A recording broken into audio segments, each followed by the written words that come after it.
അറിഞ്ഞ് അതിനൊരു പരിഹാരം കാണാൻ വേണ്ടി ദേശീയപാത നിർമ്മാണ പ്രവർത്തനം ആരംഭിച്ചപ്പോൾ രണ്ട് മതിലുകൾ പൊങ്ങിയപ്പോൾ ആശങ്കയിലായി നിൽക്കുമ്പോൾ ആ ആശങ്കകൾക്ക് ഒരു പരിഹാരം കാണാൻ വേണ്ടി ആക്ഷൻ കമ്മിറ്റി രൂപീകരിച്ച് അതിനെതിരെ ശക്തമായ സമരങ്ങൾ നടത്തി അത് യാഥാർത്ഥ്യമാക്കി കൊണ്ടുവന്നിട്ടുണ്ട്.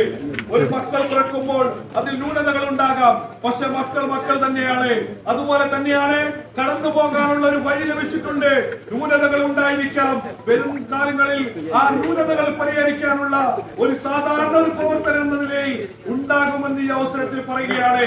അതുപോലെ ഫുട്ഓവർ ഇല്ലാത്തപ്പോൾ ചരിത്രത്തിൽ ആദ്യമായി നമ്മുടെ വാർഡ് എന്ന് പറയുന്നത് ഭഗവതി മുതൽ അങ്ങ് ഉപ്പള ടൗൺ വരെയാണ് നമ്മുടെ വാർഡ്.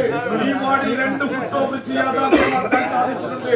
2 ഫുട്ഓവർ ഭഗവതിയിലും ഉപ്പള സ്കൂളിന്റെ മുമ്പിലും ഹിദായത്ത് നഗറിലും ഹിദായത്ത് ബസാറിലും 15 അംഗ ഫുട്ഓവർ ലിസ്റ്റ് NH അധികാരികൾ യാഥാർത്ഥ്യമാക്കിയപ്പോൾ തയ്യാറാക്കിയപ്പോൾ അത് യാഥാർത്ഥ്യമാക്കാൻ ആ 15 ലിസ്റ്റിൽ 15 അംഗ പേരിൽ ഹിദായത്ത് ബസാറും ഉൾപ്പെടുത്താൻ സാധിച്ചിട്ടുണ്ട്. അതുപോലെ ഹൈവേയിൽ ആക്സിഡന്റ് ഉണ്ടായപ്പോൾ ധീരതയോടെ സമരം ചെയ്യാൻ യൂത്ത് ലീഗിന്റെ നേതാക്കന്മാർ ഇവിടെ സമരത്തിലേക്ക് ഇറങ്ങിയപ്പോൾ അവരെ കൂടെ ഇറങ്ങിയിട്ടുണ്ട്. എല്ലാ യൂത്ത് ലീഗിന്റെ നേതാക്കന്മാരുടെ വീട്ടുമുറ്റത്തിലേക്ക് പോലീസ് ഉദ്യോഗസ്ഥന്മാർ വന്ന് വാണിംഗ് ചെയ്തു. ഞങ്ങൾ കേസെടുക്കും, അറസ്റ്റ് ചെയ്യും, റിമാൻഡ് ചെയ്യുമെന്ന് പറയുമ്പോൾ ഞങ്ങളുടെ നാട്ടിലെ പ്രശ്നമാണ്.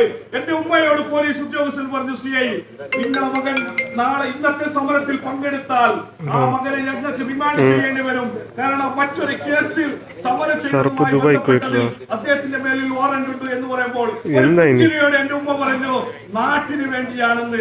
ഞങ്ങൾ സമരം ചെയ്തപ്പോൾ നിങ്ങളെ വേണ്ടി ഞങ്ങളെ കേസെടുക്കുന്നില്ല. ഗോൾഡന്റെ വീട്ടിലേക്ക് പോയപ്പോൾ ആ ഉമ്മ പറഞ്ഞ ഒരു വാക്യം കൊണ്ട് നാട്ടിന് വേണ്ടിയാണ്. ഇത് ഞങ്ങളും അനുഭവിക്കുന്ന പ്രയാസമാണ്. ഈ ഹൈവേ റോഡിൽ നടക്കുന്ന ആക്സിഡന്റ് എന്ന് പറയുന്നത് എല്ലാ ആളുകൾക്കും പ്രയാസം അനുഭവിക്കുന്നതാണ്. അതിനെതിരെ സമരം ചെയ്തു. അവർ പറഞ്ഞു ഞങ്ങളുടെ പ്രശ്നമല്ല എന്ന് പറഞ്ഞു, വാഹനം ഓടിക്കുന്നവരുടെ പ്രശ്നമാണെന്ന് പറഞ്ഞു. പക്ഷേ അതിന്റെ ടെക്നിക്കൽ വിഭാഗം ആളുകൾ വന്ന് പരിശോധിച്ചപ്പോൾ പറഞ്ഞു ഇവിടെ മിക്സിംഗിൽ തകരാർ സംഭവിച്ചിട്ടുണ്ട്, അതിനുള്ള പരിഹാരം കാണണമെന്ന് പറഞ്ഞപ്പോൾ ആ പരിഹാരം കണ്ടതിന് ശേഷം ഒരു അപകടം ഉപ്രകേട്ട് മേഖലയിൽ നടന്നിട്ടില്ല.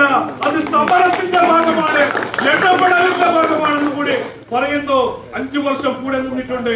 മരണത്തിൽ, സന്തോഷത്തിൽ, കല്യാണത്തിൽ, എല്ലാ ദുഃഖങ്ങളിലും കൂടെ നിന്നിട്ടുണ്ട്. ഒരിക്കലും മറക്കില്ല. ഈ 5 വർഷം പൂർത്തിയാകുമ്പോൾ ഒരു വാക്ക് പറയുകയാണ്, ജനപ്രതിനിധി അല്ലെങ്കിലും നിങ്ങളെ കൂടെ ഉണ്ടാകും, എല്ലാ സഹായത്തിനും നന്ദി കടപ്പാടും രേഖപ്പെടുത്തിക്കൊണ്ട് നമുക്ക് വരാൻ പോകുന്ന ത്രിതല പഞ്ചായത്ത് തെരഞ്ഞെടുപ്പിൽ നമ്മൾ ആളെ നോക്കിയിട്ടല്ല തെരഞ്ഞെടുത്തിട്ടുള്ളത്.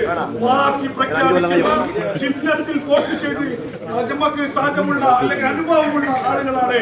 ആരെ പ്രഖ്യാപിച്ചാലും അവർക്ക് വേണ്ടി അഹോരാത്രം പ്രവർത്തിക്കാൻ ഒരു സാധാരണ 20 രൂപയുടെ മെമ്പർഷിപ്പുള്ള ഒരു മുസ്ലിം ലീഗ് എന്നതിൽ ഞാൻ ഉണ്ടാകുമെന്ന് ഈ അവസരത്തിൽ പറഞ്ഞുകൊണ്ട് ഒന്നുകൂടി കൃത്യത്തിൽ തൊട്ട് പറയുകയാണ്. നന്ദി, നന്ദി, നന്ദി. അസ്സലാമു അലൈക്കും.